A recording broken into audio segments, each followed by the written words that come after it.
All right, so we're in Eagles Stadium for night one of WrestleMania. Coco Lovelock sings the national anthem. Cool. And Didn't know Triple who H, that was, so I didn't either.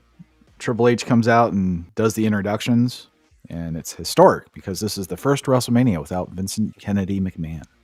yep. And Seth's husband and Rhea Ripley jerk the curtain. It's for the important women's title. And Ripley was certainly amped for her entrance. They had the live band. Yeah, something Whitehead or I don't know. Yeah. White cloth. I thought Seth's husband looked like a beer bottle. I think she had scripts from her book, Yeah. Becoming the Man, or Not Your Average Man, or maybe it's Not Your Average Girl. I don't know. By the way, another thing to show. If you want the Becky Lynch book, you can use our Audible affiliate link, and that will get you that book essentially for free. So there you go. So I thought it was dumb that it took Ripley 3 riptides and that prison bitch hold to beat Seth's husband. Well, this is the Man, after all. Mm. Fighting the Man. Well, the man looked like a boy compared to Ripley. I did like Ripley's look. The longer hair suits her. Yeah, she instantly got the long hair out. I think it was an okay match, I'll say. But I think I did prefer her match with Charlotte last year. Oh, yeah, totally. But right winner. There wasn't really anything special about it. It just kind of happened. They didn't really like do anything. It's basically a glorified Raw match. Like when it's WrestleMania, you got to pull out stuff. The entrance was like the only thing that they pulled out. Well, glorified Raw seems to be the theme this evening, if I'm being honest. Pretty Deadly had a vignette after all that. They're pissed off about missing WrestleMania. They shit on the teams in the ladder match, and then they say they're waiting for the winners. I didn't see that. That's weird. I may have gotten a commercial during that. Well, up next is the undisputed tag team ladder match thing. DIY is leaning really heavily on the DX stick. Priest and Balor wore masks. And then Waller and Theory ended up winning the SmackDown titles. Awesome Truth won the Raw titles. What is a good way to put a boost into this weak-ass tag division? Split it off into 2 brands again. Yeah, instead of making it one division. Yes. Well, I don't know. I guess we still don't know where it's going. I mean, it's not going anywhere. It's the tag belts. Well, we only found out about it. I think they mentioned it on Raw. Oh, you got to get both titles for the match to be over. Oh, so you're potentially splitting the titles now. And that's what they did. So maybe it makes no sense. Maybe they'll have to fight. I don't know. But, because we're close to possibly a draft. Mm-hmm. So maybe they're going to unify it once and for, actually unify it. I don't know. I'm reaching here. I'm trying to not say that now both Raw and SmackDown divisions are dead. I'm trying not to say that, but I thought they were dead before that. I'm looking for positives here. Judgment Day, that was your tag team champions. They were a fucking joke. Inbreed Brothers were hot for a minute, then they lost. And now they're just inserted into the mix. Everybody else they're basically comedy acts. Maybe that's where they're going. Maybe this was all to get the Creeds the belt. Because I don't see Miz and Truth keeping it for a while. As a matter of fact, I don't even know if they make it out of Raw as champions. When they defend it, it's pretty much going to be it for them. That's it. So you never know. They might have a lengthy run. I don't think so. They're too much comedy. It's good for Truth, I guess, that he finally got a WrestleMania moment. Apparently that was his first win at WrestleMania. So he finally got a moment. Pretty Deadly's a comedy act. Waller and Theory are a comedy act.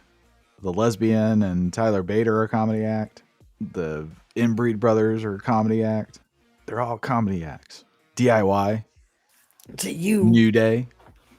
See, you're mentioning some credible tag teams here. Okay.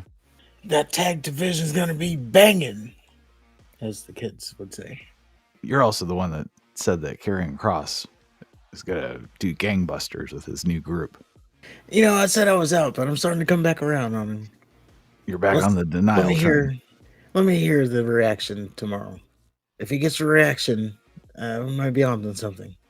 Well, Dominic and Escobar had their match with Andrade and Ray. Ray was doing an Eagles theme, and Dom was doing an effeminate La Parka. And Ray's team won because Eagles players interfered. And I thought it was stupid. And this was a glorified SmackDown match. Yeah, I didn't like the finish. The fact that the baby faces got help. And those two players, it was Kelsey and some other guy, which was not Travis Kelsey, which I thought it was. And then I was like, uh-oh, that boy's going to be marking out Stephen Fall. Because if Travis Kelsey was there, you know who else was going to be there? That boy was going to lose his mind. Well, Travis Kelsey doesn't make any sense because he's a Chief. Jason Kelsey, on the other hand, was an Eagle. I don't know, but it's the Kelseys. It's his brother. Well, Jay versus Jimmy Uso happened. And this is just the third time real brothers have faced each other at WrestleMania. Oh, throwing Slide at Kane and The Undertaker. Yeah, bullshit. It was a decent video package, even though it wasn't as good as Taker and Kane's. Like, nobody was lit on fire, for one. Yeah. And Lil Wayne raps out Jay. Like we said, Lil Wayne said on SmackDown he was debuting a new single, but he just did something from the Carter 3. Was it a Millie? Yep. And Jimmy should have got Birdman to walk him out. I think that would have been appropriate. I guess they can't do Kanye. Is Kanye and Lil Wayne feuding? No. So they did a thing. Samantha Irvin said the greatest rapper of all time. She said the greatest rapper of all time, Lil Wayne. So, to combat that, they could have brought out like Kanye or Eminem. No, this is actually the greatest rapper of all time. I don't know. I don't know. I think Yeet versus no Yeet. That's what I'm saying. They could have done the Birdman, and because they have real beef. Oh, do they? Yeah, they sued each other. They started off kissing on the lips, and then they ended up going to court. It turned bad. Anyway, I counted 16 super kicks. I think you said 15, or you lost count at 15. Yeah, I lost count at 15. When they started just like straight going kick for kick, I lost count. Yeah. I don't know, man. This could have been something, but this just seemed like just a match. I hate when they do the trading punches thing. It's stupid. They did the trading super kicks thing, which was even dumber. The part where Jimmy held his hands up in surrender, Jay looked stupid because obviously Jimmy was fucking with him, and when he did. Jay ended up winning with a spear and an Uso splash. And I thought this was the weakest brother versus brother match, real or not. And Dude Wipes was an appropriate sponsor. I knew people were not going to like the match because they didn't do all the flips and the dives. If you paid attention to the match, it was a story. What was the story? It was basically they were even because they're twins. I don't know. It's just like the vibe of it all was like they're just fighting on a playground. You had the moments where like Jimmy had the upper hand and then Jay's like laughing at him. He's like, come on, keep coming. He'd hit him and then Jay would hit back and then they keep doing it. And then, the super kicks. Like they were telling a story of we're even, we're twins. I don't know, when they were kicking each other in the head, Jimmy kicks Jay in the head. Jay looks like he's stunned, but then he kicks Jimmy in the head. And then Jay just looks at Jimmy knowingly instead of, you just got fucking kicked in the head. But yeah, I knew there was going to be that match sucked because it was such a slower paced match. I just pictured like two brothers fighting in their living room. And That's cool, but just when they started trading just moves. And anytime they wrestle, they just destroy the super kick. Well, we knew that was going to happen. I think there was more super kicks than punches. No, there's probably more punches. Yeah, there's actually a surprisingly few amount of super kicks. I thought that was basically going to be the match. Yeah. Super kick counter. Well, after that, they revealed that Cody's bus sold out, has vodka decals all over it, and Cody is officially in the building. I had gotten the impression that was Cody's whiskey, but I guess not. Cody has a vodka. Oh, does he? Yeah. Well, the Bees faced the Jays. Not Jade narrated a video package in front of a ghetto green screen. There was that cheap looking green screen, and she had the glowy outline. Reminded me of like 1990s BET. Damage Control made her life a living hell. She recruited Naomi and Jade. And Damage Control's entrance was really cool. The geishas and the CGI cherry blossoms were a good visual. That was an appropriate use of CGI. Kari, of course, looked tasty. So did Kai. She's not back on the list. I was about to say something, but her face is just, I don't know. That's part of why I took her off the list. She has something on her face that I had to take her off the list. A stupid nose piercing thing. Yeah, that is stupid. The Bees entrance was dumb. The music with the platform that they came down on was cool, but then they each had to get their fucking entrance music in. They should have just used Jade's. Hers is the best in the company. Fucking suck it up and just use one theme song. It was a mess. Well, I didn't know what the hell they were doing anyway. I don't know what they were doing with the entrance. I didn't think they get were just whatever coming they were down. referencing. I don't think they were referencing anything. I just think they came down epically on the platform. Oh. That would be my guess. Not Jay was probably like, oh, and it'd be really cool. Let's get on a platform and just be lowered slowly. And then we can each squeeze our music in for 5 seconds. Well, they got to get their own shit in. They don't have to. No. They're That's not my one point. person. Damage Control came out with one theme song, and they all have separate theme songs. They don't even use the Damage Control theme song individually. Well, that's different. Damage Control, they all look alike. They're all one person. These are 3 strong black women.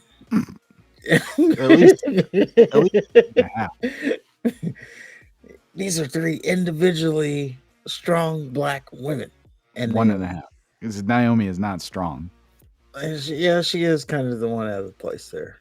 When they were all flexing at the end of the match. Yeah, I know. Like, what the fuck? What are you doing, Naomi? Naomi, if this is going to be a constant thing, you better get in the gym. The Bees won, of course. Jade, of course, made the biggest splash and got the pin. I thought she looked great. They didn't have her do a whole lot from what I saw. I mean, obviously, I didn't watch this match. Looks like she got the rock tag. She kicked ass. Let's just say it was virtually a squash. Yeah. From when she got in the ring. Like, from the time she got in the ring, it was pretty much a squash match at that point. Yeah, and I think just visually, it's her and Ripley. Like, all roads would lead to either Ripley or Cargill. Yeah, I'm sure it'll have to be that way soon. I was going to say that Bianca Jade match was going to be something. I would even say it was going to be next year's WrestleMania match. But I'm kind of getting the feeling that WWE is going to be pushing this narrative with these 3. They're strong and powerful. They said it on the kickoff show. Oh, that's why I said it, by the way. Oh. These are 3 strong, powerful black women. Boss bitches. I didn't say that, but when I heard that, I was like, uh-oh. The propaganda is about to start. That's what happens when you go to Netflix. Told you. Sammy and Gunther, Intercontinental Championship. Video package is great.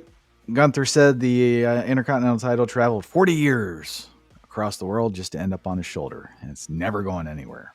And Sammy hugs and kisses his family before the match. The baby talk he had with his kid drove me crazy. I wanted to punch him. Also kissed his son on the lips, which I'm sure won't affect his lifestyle when he's older. And Sammy tells us... At that age, you kiss on the lips still. I never kissed my daddy on the lips. I'll just say that. Sammy tells his mom to keep his son in the back because he doesn't want him to see what's about to happen to him. And then Sammy runs into Gable, who tells Sammy he's on his own tonight and he owes Gable a favor. Sammy also runs into Owens, who slaps him in the face and screams, "Go do it." And for 600 plus days, they really could have given Gunther a grand entrance. Oh, I guess it depends on who comes up with that whole thing. I guess. I mean, really, there was no over-the-top entrances. There's one. What, the Rhea? No, I was going to say The Rock. He had a ring of fire. And okay. And the lightning and the shit. I mean, on average, I think they all kind of sucked. I don't know what's going on with WrestleMania entrances because they sucked last year too. That's what I'm saying. I don't know if it's supposed to be the talent because, hearing that Bray Wyatt documentary, it seems like talent have more control over their characters than you would think. You would think they just show up to work Monday or whatever. Here's what you're doing today. I know some of them have that, but I don't know. You get to a point where you have a little bit of freedom. I guess it would depend. Putting interest in your character. If you're Tozawa, you're just showing up to work. It doesn't matter how much effort you put into your character. What you're going to do is what you're going to do. But when you're in Bray Wyatt or Randy Orton or CM Punk, when you're at that level or in that position, I think, putting your creative energy is worthwhile. Yeah. And I also think they should have given Gunther a goddamn grand entrance. 600 fucking days. All right. They beat the hell out of each other, as you would expect. They also showed a live feed of Germany, who was obviously rooting for Gunther, even though he's Austrian. And I don't understand what the point of doing a grapevine submission thing is if they just get out of it all the fucking time. Like Gunther sleeper hold. Ripley did the grapevine to her prison bitch lock thing on Seth's husband. Like if you're going to do grapevine and Well, it her not be grapevine effective. didn't make sense because the effectiveness of the hold is when Yeah. she's standing. Well, I Like when was. she went to the ground, then that took the effectiveness out of it. You're focusing on the wrong part of what I'm talking about. But I agree with you. Okay, you're just saying why do it anyway? Yeah. Because they get out of it. Remember when Kurt Angle would grapevine the ankle lock? That's when you knew that okay, that's it. Now when they do it, it's just, they do it because it's something cool to look at until they escape and do some more shit. Sammy, of course, kicks out of the powerbomb. Gunther does a hell of a kick to Sammy, and Gunther laughs at Sammy's mom. And then Gunther kicked That's out actually of it. his wife. Nuh-uh. That's the same lady that was backstage with him. Yeah, that was his mom. No, it's his wife. She's like 50. That's his wife. Okay. Because the funny thing I was thinking, I was like, he's doing this for his wife. But if that's what I was looking at, I don't know how motivated I would be. Right. I wouldn't do shit. How is she motivating him to get back? I wouldn't confront the mailman for her. What are you talking about? It's in the eye of the beholder, of course. Also, they're Canadian, so how good can you get up there? Gunther kicked out of a hell of a kick out from nowhere. Sammy fucking kicks out of back-to-back power bombs. I wrote, "Are you fucking kidding me?" Gunther starts inexplicably talking shit to Sammy's mom wife. And then Gunther starts stomping on Sammy's head. Sammy's drooling. He wants the ref to call off the match. Of course, the ref doesn't. Gunther hits another power bomb, and the crowd chants one more time. I thought that was funny. Gunther does 2 splashes, and Sammy fucking fights back up. And Sammy hits a stupid gay kick and gets the pin. So we have yet another streak in WWE Creative ruined for fucking nobody. And we're going to have fun watching Sami Zayn do to the IC title what he did to the tag titles. And that's absolutely goddamn nothing. Bravo. Yeah. But on the other hand, I thought they did tell a good story there. It was a great story. It was a great match. Except the part where Gunther just inexplicably just starts talking shit to Sammy's mom wife. I don't understand that. Yeah, that's when I texted you. Oh, this doesn't look good for Gunther. When he's just like, he hits a power move and then goes talking shit. Yeah, Like, Gunther's this been ain't good. he's been the most cunning, most cerebral guy on the roster for 600 fucking days. And now all of a sudden he's just gonna, I'm gonna talk shit to this homely woman. Doesn't make any sense to me. What a waste. Just so Sammy could have a fucking moment. And Sammy doesn't need a moment. And there was no logical build to it. It was just the spotlight method. Only this time the spotlight was right. And now Sammy and Gable are probably gonna have a thing. Maybe they're gonna do a triple threat. Gunther's gonna want his belt back. Or maybe he's gonna go to the heavyweight title. That'd be great, but Yeah, I think that might be too crowded for now. I mean, we have Punk, McIntyre, and Rollins. Well, Punk's Is there not room coming for back Gunther a right while. now? Punk is not coming back for a while, or at least for another few months. If everything is still holding up, Seth Rollins, I thought I read somewhere he's taking a break after Mania a while back. That's what I say, if it's still holding up that way. Because, he had that back stuff and all that. Well, his ACL was torn. Yeah, that too. So he was supposed to be taking some time off after Mania. Roman Reigns is also taking time off after Mania. Win or lose. Well, he said if he loses, he's done. Oh, there you go. But he said it as like, if the Tribal Chief doesn't have the title, that's it. There's no Tribal Chief anymore. Which I believe I said, when this run is over, he's pretty much done with wrestling. Yeah, he's obviously trying to position himself for Hollywood because he's overacting a lot. Oh, that's it to say. Gunther will have a run. They did announce on Raw that they're going to air Scotland. So they're supposed to be going to Berlin too. They are going to Berlin too. So they're going to have an international. I'm saying Gunther could main event one of those because, international flavor. But they ruined his streak for nothing. They did, but it was going to have to end at some point. I understand that. I really do. And I'm not suggesting that Gunther should be undefeated as much as I would like that. He's not going to be undefeated for his entire career. But I would like to think that they built a 600 fucking day title run for somebody to actually benefit from it. Sammy's not going to benefit from it. He's not, but there was only like Cody, that's Seth, that's McIntyre, and that's Sammy. They could have Those are built up your. Braun Breaker. They could have built up somebody from SmackDown. But that's going to take time. Then take the time. Why wouldn't you take the time? You've already taken 600 days. What's another couple days? Well, they wanted to do it tonight. Maybe they didn't, but maybe they didn't want to do it tonight. But I'm just saying, Sami Zayn is as big of a name. After all, he did just main event last year's WrestleMania, And he's he done was nothing since then. and an Elimination Chamber. He main evented that show too, so he's a bona fide main eventer. That was before WrestleMania. They beat the Usos at WrestleMania. They lost to the Judgment Day. He's done nothing. In fact, he devalued the tag titles. But he's got the name value. Obviously not if he devalues shit. Well, it's just hard to follow the Usos. He was going to have to devalue it. There was only one way it can go after that. Okay. Well, and that's because it has such a story behind it. There's only one way this is going to go. Because Chad Gable and Sami Zayn's not the marquee match. Sorry. I know, I'm just saying, I understand that it happened now. I was shocked when it happened at first. I was like, oh my God, they really did it. But I thought about it and I was like, okay, it is Sami Zayn. If we look at it, that's one of their top guys. So he was a top guy last year and then he's lost. I think in their eyes, they still hold that value. In the post scrum thing, someone even compared him to like this generation Shawn Michaels. Oh, fuck you. Deleted. Fuck that shit. Sami Zayn is not even close to Shawn Michaels. That's the people they let in those media scrums. Yeah.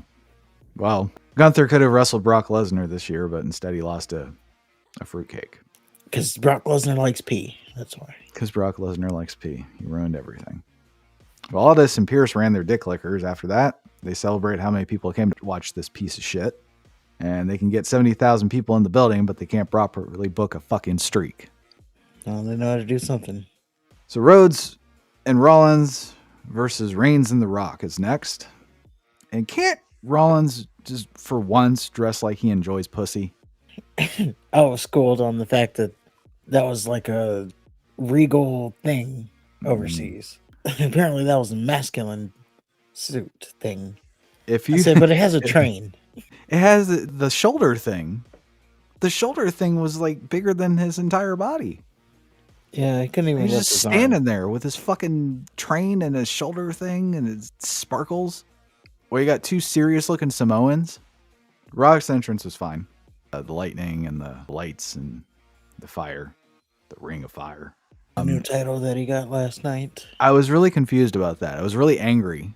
He had to get his own little special belt just so he can feel important coming into this match. Like, I thought he just got a belt just so he can carry a belt to the ring.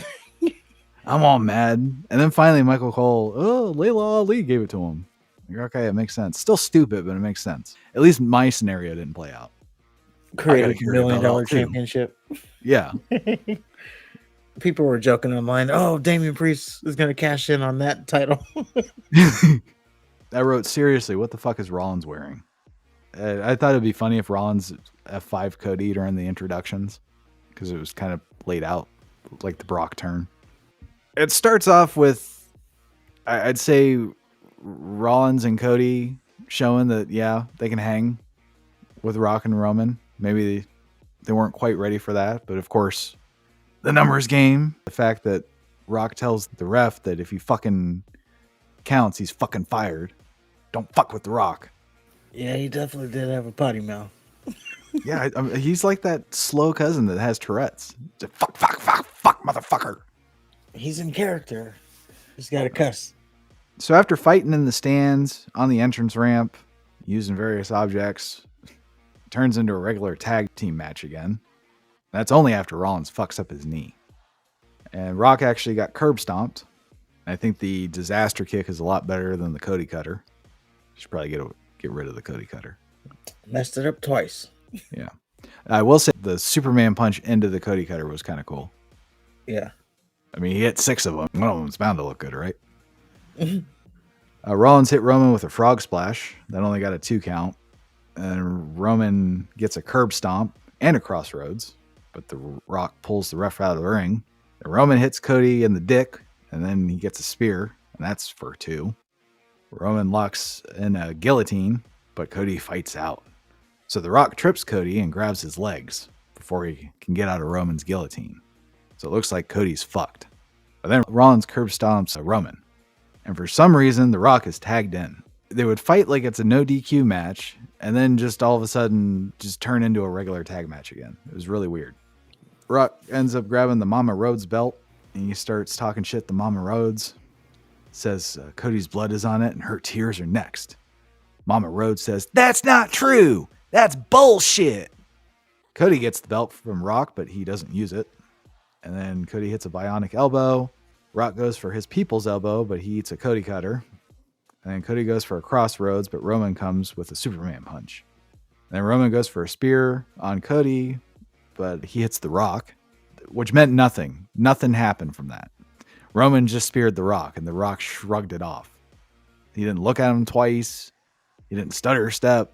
It just happened. What was supposed to happen? Why the fuck did you spear me, bitch?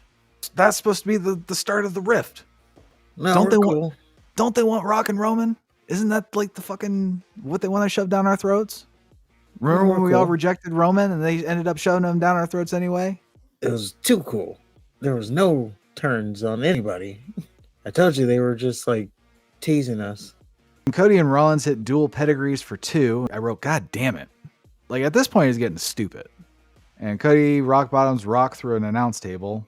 Rollins gets speared through the barricade. Cody throws Rock into the ring, and Roman hits him with a drive-by. Rock needlessly tags Roman in, because again, they just pick and choose when they want to follow the rules. The commentators are even like, what the fuck are they doing? Like, why are they even trying at this point? Cody does 3 crossroads, and The Rock hits Cody with his belt, because he did that thing like he did last year, where he staggered to the ropes, allowing somebody from the outside to be within striking distance. You'd think he'd fucking learn, but he didn't. Roman hits Cody with a spear. Cody gets rock bottomed and he gets a people's elbow. Rock and Roman finally fucking win. And all of that bullshit, no blood. No blood, but I think it'll come, tomorrow or today, however you want to look at that. But I liked everything about this match. There's many stories told in this match. No one says like the perfect thing you can do, but it's pretty damn close. What are the stories in this match? The one story is that Rollins is throwing everything he can at this match. And oh, by the way, he has to defend his title tomorrow.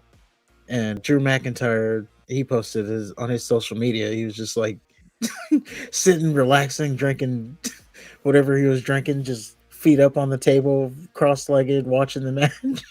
And I thought it would have been a nice touch if he came out and just sat on a chair at ringside, especially the part where Rollins is just getting tortured. Yeah, just come out. And yeah, the Rock was abusing his power, telling the ref, "You count, you're fired. And don't you fuck with the Rock, you know he'll do it." Every time he would cheat, and he would do it right in front of the ref, but the ref can't do anything because that's his boss. And he would tell him too, you better keep your mouth shut. The belt hit at the end there was right in front of the ref. All the times where the Rock attacked Cody to tip the balance in their favor, right in front of the ref.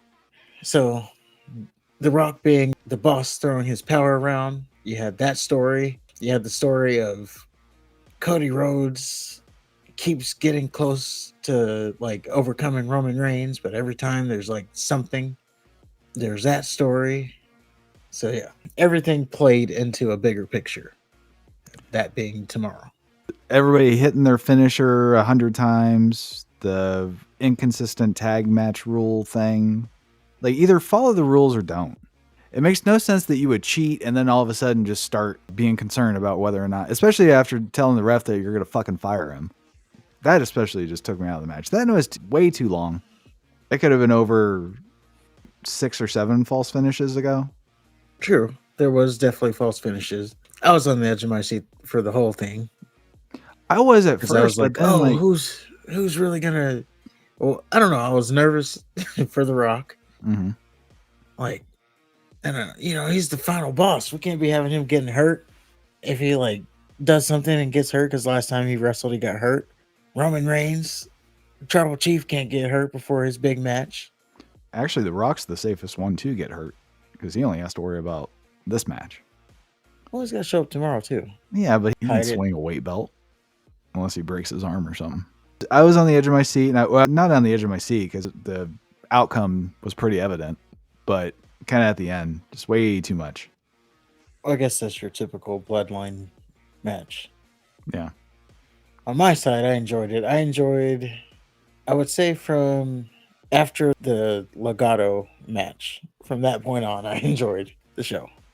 It did feel to me like night one was like a was a Raw. pre-show for night two. Yeah. Just, without the commercials. Although I'm team cheap, so I got commercials. The entrances sucked. I don't see anything big happening as a result of this. There was no debuts or returns. Nobody fucked anybody over. Just nothing really happened. Yeah, we'll see what night two holds. Yeah. Gone through It Lost. almost kind of felt like they were holding out until night two. But again, after the first couple matches, I'm sorry. I forgot about the Rhea Becky match. I did enjoy that match. So really, the only two matches were the 6-pack ladder match and Legato's match. Those were the only two that was a miss for me. Oh, they were one of the ones I was into. All right.